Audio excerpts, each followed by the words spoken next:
মীনাক্ষী মুখার্জির সভা Basirhat town hall ময়দানে। সন্দেশখালী প্রসঙ্গে মীনাক্ষী মুখার্জি কি বললেন শুনুন। সামনে বোনেদের সামনে থেকে আমরা ভালো কথাই বলে দিয়ে যাচ্ছি আর সাবধান করে দিয়ে যাচ্ছি। মানুষ কিন্তু জাগছে আর খেপছে। আইন কিন্তু মানুষ তৈরি করেছিল নিজের বর্তমান ভবিষ্যৎকে সুরক্ষা দেবার জন্য। আর সেই আইনকে নিয়ে যদি আপনি সাধারণ খেটে খাওয়া মেহনতি মানুষের সম্মানকে, তার বেঁচে থাকাকে, তার জীবন জীবিকাকে, তার রুটি রুজিকে, তার বাড়ির ছাদকে যদি আপনি কেড়ে নেন, মানুষ কিন্তু জানবে না কোনটা সংবিধান আর কোনটা খাকি বর্দি আর কোনটা ভিডিও। মানুষ কিন্তু রাস্তায় দাঁড়িয়ে থেকে হিসাব নিয়ে নেবে।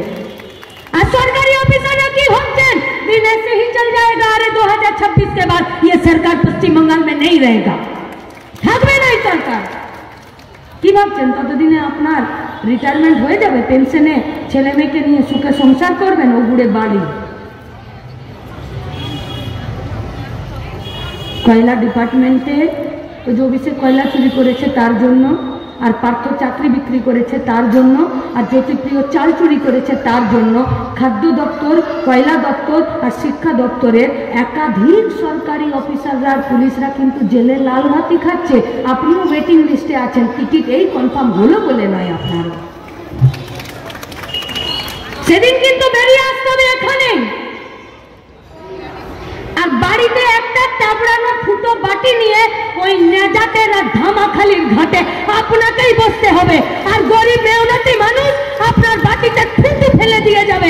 সেদিন পারবেন তো নিজের বাড়িতে নিজের মা বোনেদের কাছে আর বাচ্চাদের কাছে মুখ দেখাতে? সাবধান হয়ে যান, সাবধান হয়ে যান। লড়াইটা যখন মুখোমুখি হবে তখন মায়েরা কিন্তু নিজেদের অধিকারটা নিয়ে ছাড়বে। আমাদেরকে রক্ষা করেছে বলেই আজকে আমরা এগিয়ে যেতে পারছি। এই বীর যোদ্ধাদেরকে রক্ষা করেছিল আর মায়েরা রক্ষা করেছিল বলে সন্দেশখালীর মতন জায়গাতে তেভাগার লড়াইয়ে সম্ভব হয়েছিল, অন্যথায় সন্দেশখালীতে তেভাগার লড়াই হতো না। সেই মাটিতে মায়েদের সম্মান আজকে নেই। সন্দেশখালীর মাটিতে সন্দেশখালীর মায়েদের আজকে দুর্বৃত্ত তারা যারা তৃণমূলের হারমা জমিদারদের বিরুদ্ধে লড়াই করে খাস বেস্টের বেনামি জমি উদ্ধার করে গরিবদেরকে যে দেওয়া হয়েছিল, সেই লড়াই আন্দোলনের প্রথম সারি যে সন্দেশখালীতে লাল ঝান্ডাকে দুর্বল করেছে তৃণমূল বিজেপির অত্যাচার, সেই সন্দেশখালীতে মায়ের আজকে জোট বেঁধেছে। আমাদের ইজ্জত আমাদেরকেই রক্ষা করতে হবে। আমার আবার জোট বেঁধেছে। আমরা এখনো বলছি কোনো দল করতে হবে না, সিপিএম করতে হবে না, আপনি অন্য কোনো দল করবেন না, আপনি একসঙ্গে থাকুন।